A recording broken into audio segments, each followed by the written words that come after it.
Hi, this is Matt from tracymac.co.uk, back with another unboxed video. This time it's the MWg Zinc II.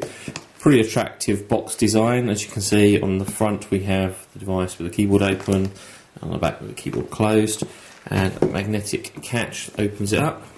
The device, as is typical, is displayed straight on top, which we're going to look at in more detail in a moment.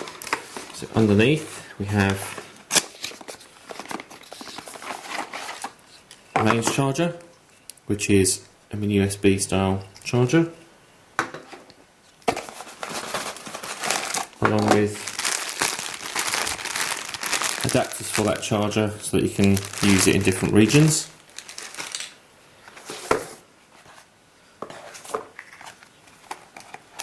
So the red box, we have spare stylus, which is possibly one of the smallest styluses I've ever seen. And we'll just install that stylus in the phone. It is telescopic, but even open, it isn't exceptionally long. As I say, it's pretty tiny. It just pops in the bottom, obviously, of the device there. There's a USB sync and charge cable, which is a standard mini USB style. Also in the box we have a headset. The headset has got USB connector, style connector on one end. There is a inline push button and microphone. Obviously headphones on the other end. Pretty standard, nothing really to write home about those headphones. And in the last box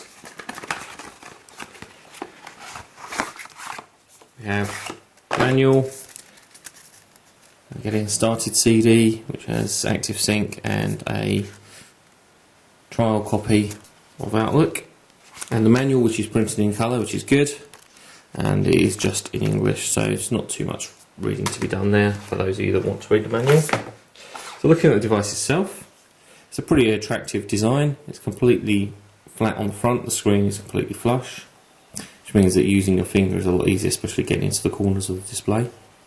It's a 2.8 inch diagonal and it's a 240/320 display, obviously touchscreen. Below we have red and green phone keys and a D-pad, which looks like it should spin as a jogger, but unfortunately it does not, and there's a push button in the centre. Interestingly, there's no soft keys below the screen, which is quite unusual. Typically you have soft keys below. There is the loudspeaker on the front, but also slightly unusually there's no forward-facing camera. Almost all 3G and HSDPA devices seem to have forward-facing VGA cameras, and the Zinc II obviously doesn't here. So looking around the device, right hand side we have a dedicated camera key and a power button. There's also a hole here which we can use with a stylus, and that's the reset button.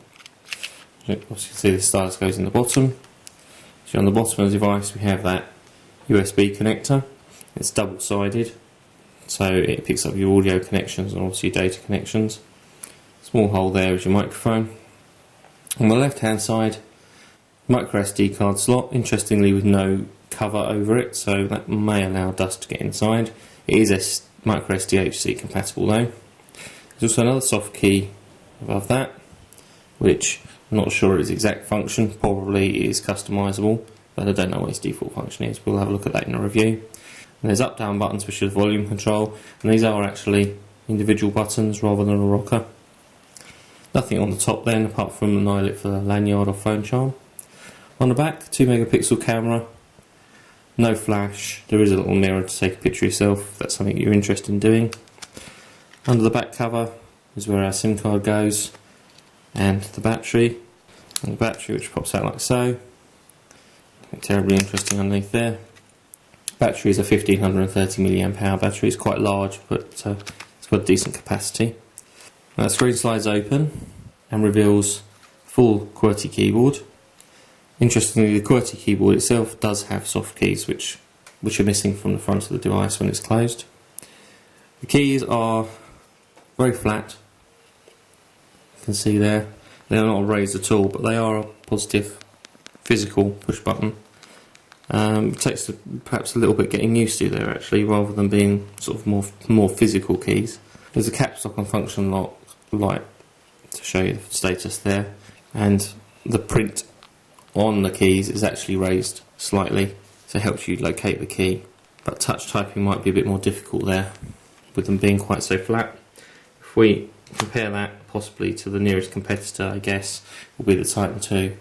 As you can see, the Zinc II is a little bit larger. It's possibly a little bit thinner. It's a little bit wider. Not a lot of difference between the two, and they're pretty much the same weight. Keyboards opening in the opposite directions. But the Titan II does have more physical keys, and each key being individual, whereas Zinc II is kind of like printed.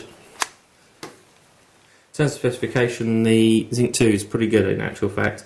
It's got a 500 MHz processor, 256 meg of ROM, but interestingly, again, I've mentioned this several times in the past, there's only 64 meg of RAM, which doesn't seem very much. Most devices are having 128, even 192 meg of RAM these days, so 64 seems really lean, especially if you're going to be running sat-nav applications, which tend to be memory hungry. And interestingly, this does have a built-in GPS, so you're probably going to be running sat-nav applications, and TomTom and Copilot seem to struggle with only 64 meg, but hopefully we'll be able to have a look at that in the review and comment a little bit more. So it is quad band, so you can use it pretty much all over the world. It is GPRS, Edge, 3G and HSDPA. As I said, that micro SD card slot will support micro SDHC, so you can put in, so that will support up to 8 gig cards at the moment. It's built an FM radio with RDS, Wi-Fi A211B and G, and finally Bluetooth 2.0 with A2DP support. Overall weight is listed at 185 grams, which is on a par with the Titan II. The Zinc II seems to have quite a lot to offer in actual fact, with that fast processor, built-in keyboard and GPS, so whether or not it lives up to expectation, you'll have to come and read our written review on tracyandmatt.co.uk, which will be on site soon.